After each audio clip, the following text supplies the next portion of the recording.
2017년 5월 15일 새벽 1시경 미국 해안경비대에 구조 요청이 들어왔습니다. 아내와 요트를 타고 바다로 떠난 루이스 베넷은 구명보트를 타고 홀로 바다 위에 떠 있었습니다. 그리고 옆으로 누운 그의 요트는 천천히 가라앉고 있었습니다. 어둠을 뚫고 현장에 도착한 구조대는 물속을 샅샅이 뒤졌지만 아내 이자벨라를 발견하지 못했습니다.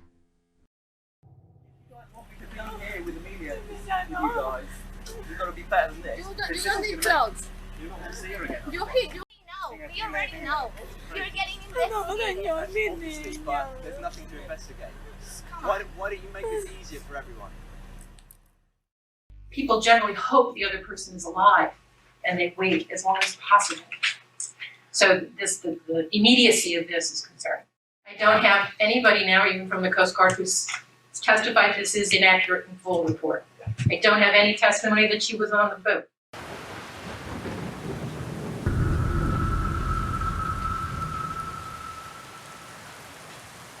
이자벨라 헬멘은 1975년에 콜롬비아에서 태어났습니다.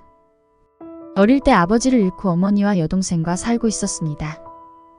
그녀는 어릴 때부터 미국을 동경했으며 언젠가는 미국에서 살기를 희망하며 영어 공부를 열심히 했습니다. 이자벨라가 16살이 되었을 때 가족은 미국으로 이민 와서 플로리다에 정착했습니다.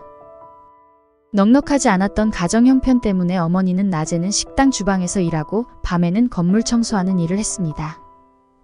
항상 가족을 우선으로 생각했던 이자벨라는 밤에 어머니를 따라가 청소하는 일을 도왔습니다.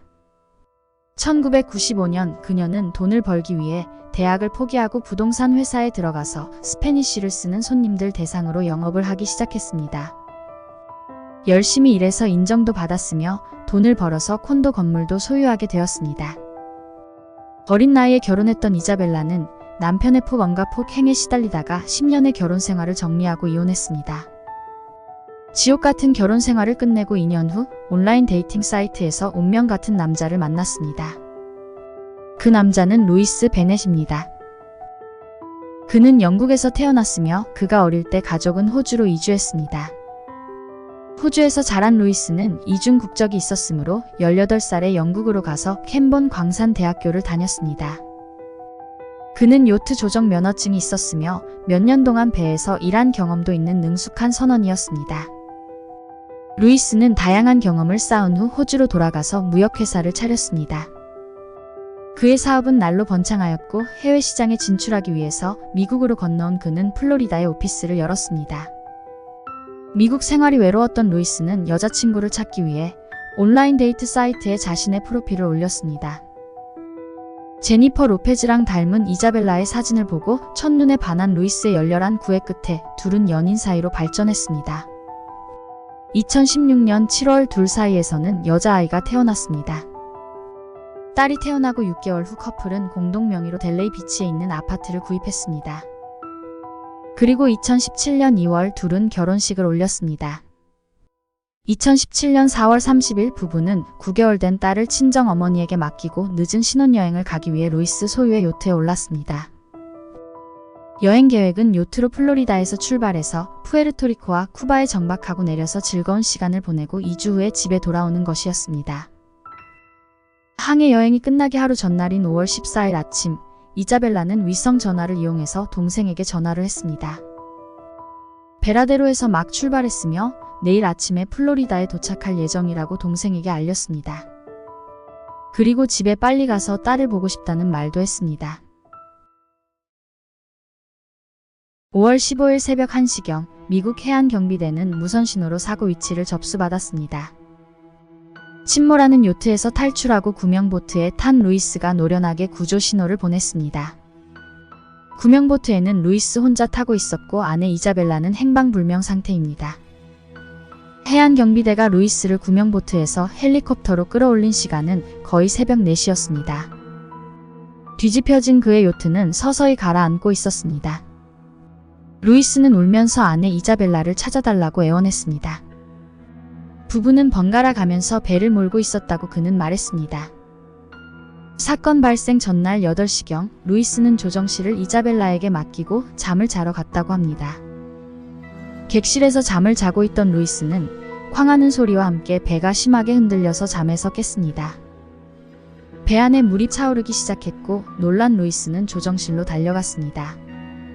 하지만 이자벨라 모습은 보이지 않았고 배에 물이 들어와 가라앉고 있었기 때문에 어쩔 수 없이 요트를 버리고 혼자 구명 보트에 탔다며 루이스가 해안 경비대에게 울면서 진술했습니다. 이자벨라가 구명조끼를 입고 있었다고 루이스가 진술했기 때문에 해안 경비대는 그녀가 물 위에 떠 있기를 바라며 침수된 요트를 중심으로 넓은 범위를 샅샅이 수색했습니다. 하지만 침수된 요트에서 나온 잔해들만 발견되고 그녀의 흔적은 찾을 수가 없었습니다. 3일 뒤인 5월 18일 수색은 중단되었습니다. We're in a life vest when you went below that night. We're not positive she was wearing one when she went overboard. You just don't see things like this happen, you know. We know that we all gonna die, but this is just the weirdest thing ever. It can't end like this, you know. We need help. 사람들은 루이스의 진술을 믿지 않았습니다. 플로리다로 도착한 루이스는 경찰 조사를 받았습니다. 부부는 세인트 마틴에서 항해를 시작해서 푸에르토리코로 갔으며 쿠바에 가기 전에 그 주변에 있는 여러 섬을 방문했습니다. 그리고 사건 발생 전날에는 쿠바에 있는 베라데로에서 하루를 보냈습니다. 5월 14일 플로리다로 돌아가기 위해서 아침 일찍 출항했고 5월 15일 새벽 1시에 배가 침몰하기 시작했다고 루이스가 진술했습니다. 루이스는 잠을 자러 가기 전 요트의 운행을 플로리다로 가는 코스에 자동 조정으로 세팅한 후 이자벨라에게 조정실을 맡기고 객실로 가서 잠을 잤다고 합니다. 몇 시간 후에 요트가 심하게 무언가에 부딪히는 소리에 잠에 깼고 갑판으로 올라와 보니 이자벨라는 없었다며 전에 말했던 진술과 일치하게 말했습니다. 조사 결과 아내가 실종됐는데도 불구하고 그는 개인 소지품을 아주 꼼꼼히 그리고 차분하게 챙겨서 구명보트에 올랐던 것으로 밝혀졌습니다. 이자벨라 실종 사건을 FBI가 넘겨받아서 본격적으로 수사를 시작했습니다. 신혼부부가 같이 살았던 아파트를 압수수색하고 루이스를 소환해 조사했습니다. 노련한 선원이었던 루이스가 배를 가라앉게 한 원인을 찾아서 고치려는 시도조차 하지 않고 아끼던 배를 쉽게 포기했다는 게 말이 되지 않았습니다. 그리고 아내를 찾으려는 어떠한 노력도 하지 않았던 것으로 보였습니다. 루이스는 배를 버리고 구명보트에 올라타기 전에 짐을 챙기며 탈출을 준비하는 45분 동안 신호탄을 발사하여 신호를 보내는 등의 구조 요청을 적극적으로 하지 않았습니다.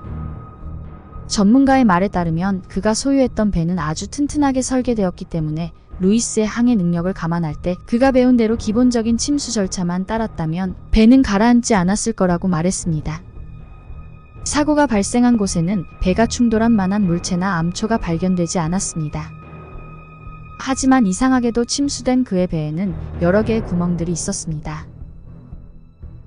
루이스는 플로리다에 도착하자마자 해안 경비대에게 이자벨라 사망 추정서를 발부해달라고 요청했지만 거절당했습니다. 만약에 사망 선고를 받게 된다면 루이스가 그녀의 재산을 모두 갖게 될 것입니다. 그는 딸을 데리고 영국으로 떠나기 위해 편도 비행기 티켓 2개를 구매했습니다. 그리고 딸을 찾으러 장모 집으로 갔습니다. 이자벨라 어머니와 동생은 아기를 지금 뺏기면 다시는 볼 수 없을지도 모른다는 생각에 두려웠습니다. 루이스는 자기가 없는 동안 집에 들어와서 부부의 물건을 가져갔다며 장모와 처제를 비난했습니다. Down the Give me iPad, my you don't have the sister bag. back. I don't want anything. Okay. Are you telling me you've taken none of this stuff? I don't have anything. Go look for I it. don't Go need to go and look for look. You it. need to give it to me back. I don't have anything. You don't want me to be here with Amelia, with you guys. You've got to be better than this. You don't need clothes. You're not going to see her again. You killed my sister. You killed my sister. No, we already know. You're getting investigated. Obviously, but there's nothing to investigate. Why don't you make this easier for everyone? FBI는 수사를 진행하고 있었습니다. 요원들은 구명보트에서 회수한 여행 가방과 2개의 배낭을 포함한 많은 개인 물품들을 확보했습니다. 루이스가 헬리콥터로 구조될 때 메고 있었던 배낭을 안타깝게도 미처 조사하지 못했습니다. 당시 루이스를 구조했던 대원은 그가 메고 있었던 배낭이 비정상적으로 무거웠다고 증언했습니다. 구명보트에 있었던 여행 가방 안에는 물과 땅콩잼 등 구조가 늦어졌을 경우를 대비한 비상 물품들이 있었습니다. 그리고 450만 원 가치의 은화로 된 235개의 희귀 동전을 발견했습니다. 요원들은 나중에 그의 아파트에서 162개의 동전을 더 발견했습니다. 그 동전들은 1년 전 카리브해의 세인트 마틴 섬을 근거지로 운항하는 배에서 도난당한 것으로 밝혀졌습니다. 루이스는 당시 그 배에서 잠깐 선원으로 일을 했습니다. FBI는 이자벨라의 차 뒷좌석에서 은화를 팔아서 만든 돈으로 추정되는 현금 25억을 발견했습니다. 루이스는 일단 살인죄가 아닌 은화 절도 혐의로 기소되었고 징역 7개월을 선고받았습니다. 루이스는 교도소에 수감 중인 상황에서도 변호사에게 의뢰해서 아내 이자벨라에 대한 사망 추정 증명서를 법원에 요청했습니다. 하지만 플로리다 법은 5년 이상 사람이 실종되어야 사망 선고가 가능하기 때문에 그의 요청을 기각했습니다. 그리고 무엇보다 이자벨라의 가족들은 아직도 그녀를 그리워하며 살아있기를 희망하고 있었습니다. 아내가 실종된 지 겨우 5달 밖에 되지 않았는데도 불구하고 사망 선고를 받으려고 노력하는 루이스의 모습은 그가 이자벨라의 재산을 가지기 위해 그녀를 살해했다는 의심을 더 크게 만들었습니다. People generally hope the other person is alive and they wait as long as possible. So the immediacy of this is concerning. I don't have anybody now, even from the Coast Guard, who's testified this is inaccurate and full report. I don't have any testimony that she was on the boat. 항해 전문가들은 루이스가 쿠바에 갈 때까지 위성 전화를 작동시키지 않았으며 개인 위치 추적기에 신호도 등록하지 않았다고 지적합니다. 그들은 루이스가 아내를 살해하고 의도적으로 배를 침몰시킨 후 자신의 생존과 구조를 위해 모든 장치들을 활성화시킨 것 같다고 FBI의 의견을 전했습니다. 해양경비대는 바하마 서쪽 약 50km 떨어진 곳에서 거꾸로 떠다니는 루이스의 요트를 발견했습니다. 전문가들은 수중에서 배를 촬영한 사진을 분석했습니다. 배를 침몰시킨 구멍들은 루이스의 진술처럼 어떠한 물체에 부딪혀 생긴 것이 아니라 배 안에서 인위적으로 만들어진 것으로 판단되었습니다. 구멍의 분사가 바깥쪽을 향했기 때문입니다. We're too neat. There's no scraping around the holes. You don't see anything leading up to that puncture and you don't see anything trailing from. 그리고 수면 밑에 있는 2개의 탈출용 비상문이 의도적으로 열렸고 배의 침몰을 가속화시킨 것으로 밝혀졌습니다.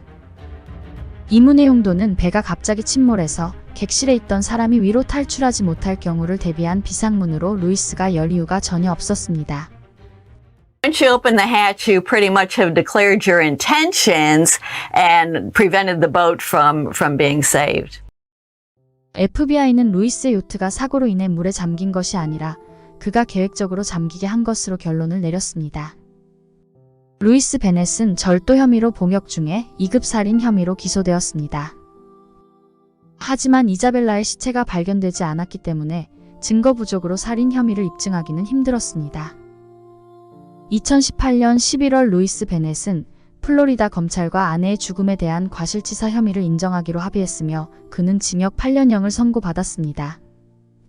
그리고 이자벨라의 유산은 3살이 되는 딸에게 신탁기금으로 물려주기로 동의했습니다. 영상 제작에 힘을 보태주실 분들은 구독, 좋아요, 알림 설정 잊지 마세요.